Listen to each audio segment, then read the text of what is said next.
pada akhirnya saya mendapat undangan secara resmi dari Kesultanan Banten. Ya.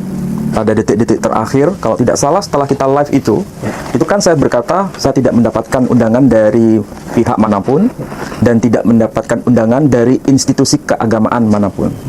Tapi kemudian saya dapat undangan secara resmi. Nomornya itu saya ingat 025 tahun 2003. Nomor undangan yang mencantumkan nama saya untuk bisa terlibat dalam pertemuan akbar di Banten. Dan saya mengatakan, baik, saya akan coba untuk range waktu. Kemudian, pada beberapa hari kemudian, dan itu semakin mendekati hari H, saya kan juga memantau apa yang terjadi di dunia medsos, apa yang terjadi di dunia maya berkaitan dengan persoalan nasab yang sampai sekarang persoalan itu belum tuntas kan, dan masih akan terus dibahas nampaknya, kalau saya lihat ya. Nah, itu yang perlu digarisbawahi. Kembali pada persoalan undangan tadi. Jadi saya sebetulnya sudah mempersiapkan diri untuk itu dan juga membeli tiket. Sudah beli tiket saya.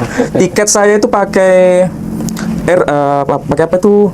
Sebentar saya cek ya. Batik Air. Nah, ada Batik Air. Tapi setelah menjelang detik-detik terakhir, ternyata saya dapat kesan nampaknya ada pihak yang tidak bisa datang dan tidak terwakilkan. Sehingga kalau nanti saya datang itu akan menjadi bias.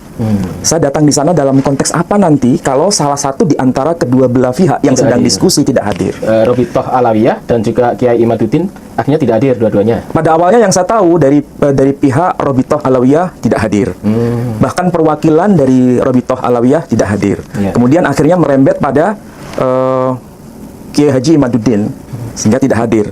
Tapi pada akhirnya ada perwakilan dari beliau. Itu pun seharusnya tidak balance kan. Yang satu ada perwakilan, yang satu tidak ada perwakilan sama sekali. Maksudnya yang dari pihak Kiai Imaduddin kemarin ada perwakilan? Ada perwakilan. Meskipun beliau tidak hadir, ada perwakilan resmi yang mewakili atas nama tesisnya Kiai Haji Imaduddin. Kalau tidak salah ada surat resminya itu ya? Ada surat resmi. Yang saya pantau ya, saya pantau begitu. Tapi yang dari Robitohnya?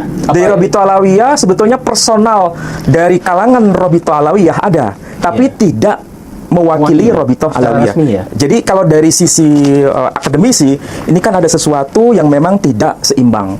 Jadi daripada saya nanti terjebak pada sesuatu yang ada framing, lebih baik saya memutuskan dengan keputusan saya sendiri. Dan kalaupun saya hadir, seharusnya para pemirsa atau siapapun harus bisa membaca kedatangan saya itu kan sebagai filolog.